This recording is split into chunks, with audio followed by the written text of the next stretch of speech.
Karibu sana katika YouTube channel yangu. Tunaendelea na kujifunza Adobe Illustrator, na katika video hii ya leo tutakwenda kufahamishana jinsi gani ya kuweza kutengeneza copy ya shape ambazo tumekuwa tukizitengeneza. Katika video 2-3 zilizopita tulikuwa tunajifunza namna gani ya kutengeneza baadhi ya shapes katika Adobe Illustrator. So leo katika video hii nitakwenda kufahamisha jinsi gani ambavyo utaweza kucopy na kupaste hiyo shape ambayo umeitengeneza na kuwa na shape zaidi ya moja kwa kupitia hiyo shape moja.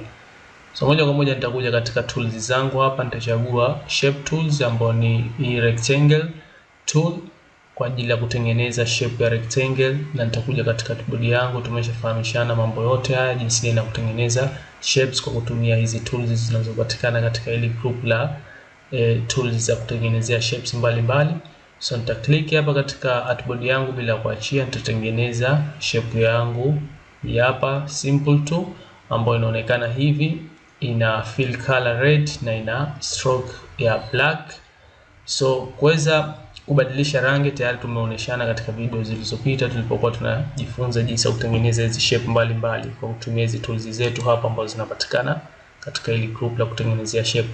So baada ya kutengeneza hiyo shape yako, njoo katika tools zako, select hii tools ya selection tools. Baada ya kuiselect, sometime inawezekana shape yako haipo selected. Kwa hiyo baada ya kuchagua hii tool ya selection tool, njoo katika hiyo shape yako ambayo unahitaji ku create copy kutoka katika hiyo shape, then click mara moja tu, itajiselect kama hivi, na baadaye click alt key katika keyboard yako, then njoo katika hii shape.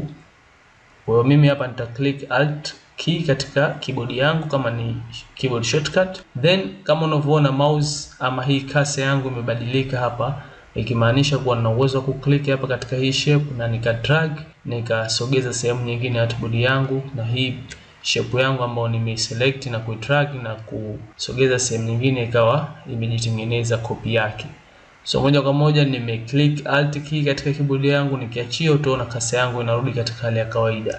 So nikiclick alt key inaonekana hivi, kimaanisha hapa tayari nina uwezo wa kuclick hii shape na kuidrag na kupata copy yake. So nita click, nita drag, kama unavyoona unapata copy ya hiyo shape ambayo umeiselect na kuclick alt key na kudrag. Kwa una uwezo wa kuweka sehemu nyingine ya artboard yako kama hivi. Kwa hiyo sasa hivi tayari tuko na shape mbili hizi hapa, ambayo hii imetokana na huko juu. Kwa hiyo tuko na hii ya kwanza na tuko na copy yake ambayo ina size na kila kitu sawa, rangi na kila kitu. So vile vile una uwezo wa ku select shape hii ambayo umeitengeneza huku kwa kupitia hii shape ya juu kwa kucopy na kupaste.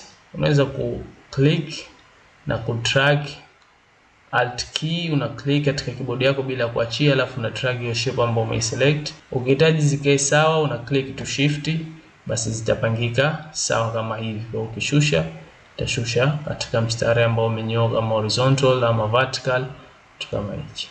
So nadhani umeweza kupata idea, njia rahisi ya kuweza kucopy na kupaste, kutengeneza copy ya shape zako ambazo utakuwa unatengeneza ndani ya Adobe Illustrator. So katika video hii tuishie hapa. Nadhani umeweza kujifunza namna gani na njia gani nyepesi ya kuweza kutengeneza copy ama ku create another shape kwa kupitia shape ya mwanzo ambayo upo nayo, na ukaweza kupata shape nyingine yenye size na properties sawa na hiyo shape ambayo umeitengenezea copy. So asante sana, tukutane katika video ambayo itafuata.